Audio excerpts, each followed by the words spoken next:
भारतीय धर्म में महात्मा, संत, ज्ञानी, गुरु आदि का शब्द उच्च बोध के सूचक है।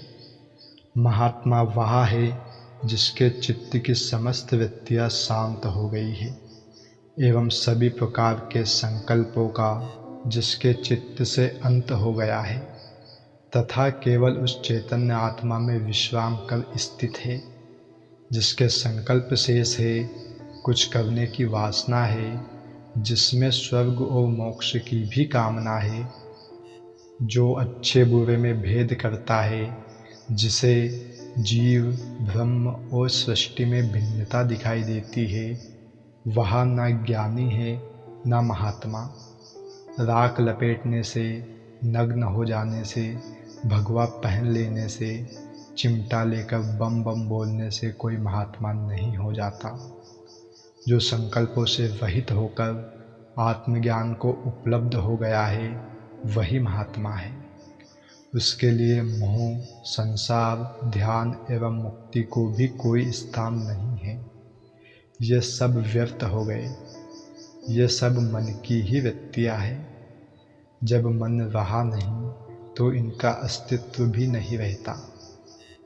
जगत को स्वीकार करने वाला, उसी को सत्य समझने वाला तो वासनाग्रस्त है ही, क्योंकि जिस प्रकार की उसकी रुचि संसार में है, जिस दृष्टि से वह संसार को देखता है, वह सब वासना ही के कारण देखता है। कभी कभी शास्त्रों के वचनों को सुनकर उसकी मोक्ष प्राप्ति की वासना जाग उठती है, जिससे वह भी ज्ञानियों की भांति कहने लगता है, संसार माया है, भ्रम है, असत्य है, संसार है ही नहीं। यह रस्सी में सांप की भ्रांति के समान है। किंतु उसने ऐसा जाना नहीं जैसा ज्ञानी ने जाना है, इसलिए उसका संसार को इनकार करना भी झूठ है, पाखंड है। क्योंकि मोक्ष की वासना पूर्ति हेतु वह इसे इनकार कर रहा है, संसार से भाग रहा है। इसलिए अष्टावक्र कहते हैं कि ज्ञानी इससे भिन्न स्थिति वाला है, क्योंकि वह वासना रहित हो चुका है। वह इस संसार को देखता हुआ भी नहीं देखता है, क्योंकि उसे वह निर्मूल्य ज्ञात होने लगा है। वह नित्य आत्मा को इस सर्वत्र देखता है, संसार को नहीं। अष्टावक्र आगे कहते हैं कि चिंतन दो के बिना नहीं होता। एक चिंतन करने वाला तथा दूसरा जिसका चिंतन किया जाता है, अर्थात उसमें जीव और ब्रह्म दोनों भिन्न भिन्न होने पर ही चिंतन संभव है। अज्ञानी ही अपने को उस पर ब्रह्म से भिन्न जीव मात्र समझता है, इसलिए वह उस ब्रह्म का चिंतन करता है। क्योंकि उसने ब्रह्म को देखा है, तो देखने वाला उस ब्रह्म से भिन्न है, तभी वह देखता है। यह स्थिति पूर्ण ज्ञान से पूर्व की है, जिसमें मन को उस ब्रह्म का आभास मात्र होता है। इसमें द्वैत बना रहता है। इस स्थिति में वह मैं ब्रह्म हूँ का भी चिंतन करता है, किंतु उसमें मैं और ब्रह्म दोनों की उपस्थिति रहती है।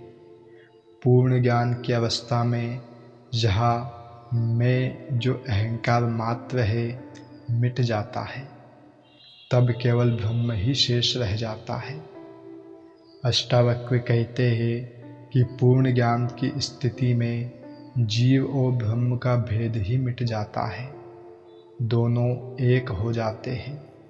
अहंकार के कारण ही मैं का ब्रह्म से भिन्न अस्तित्व ज्ञात हो रहा था, वह मिट जाता है, तो सर्वत्र एक ही ब्रह्म की अनुभूति होती है।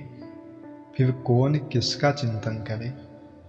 ज्ञान की यही चरम स्थिति अद्वैत की है, जिसका अनुभव कुछ ही उच्च कोटि के ज्ञानियों को हुआ है।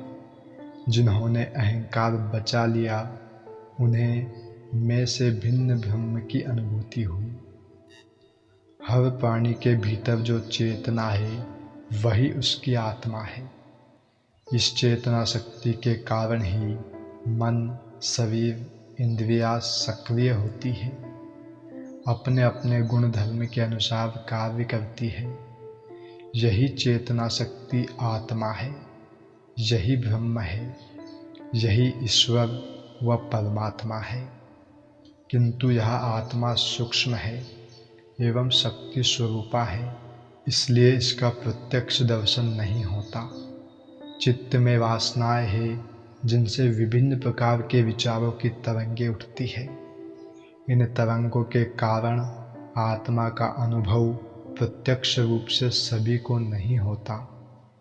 चित्त में विभिन्न प्रकार की वृत्तियां हैं जिनसे आत्मा का बिंब स्पष्ट नहीं दिखाई देता।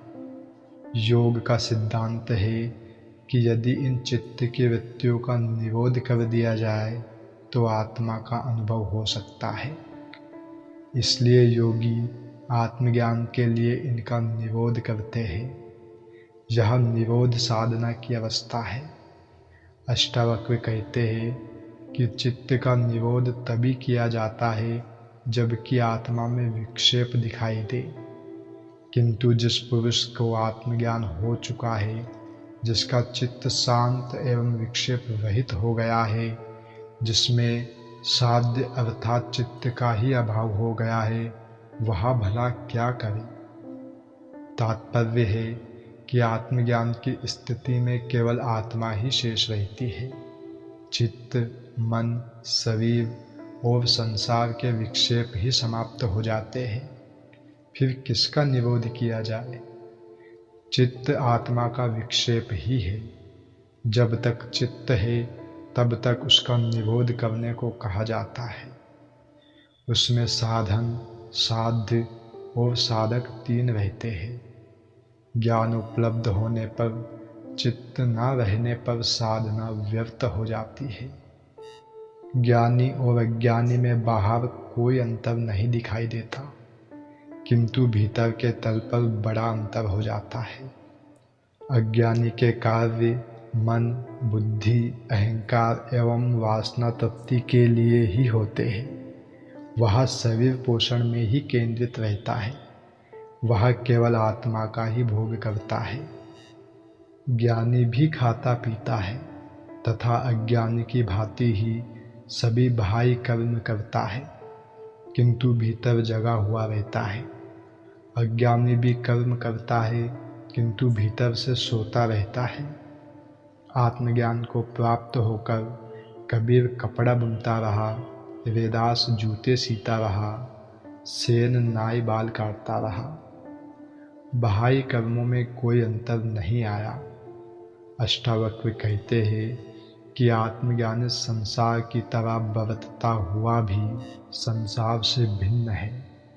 यह भिन्नता भीतरी है, बोध की है।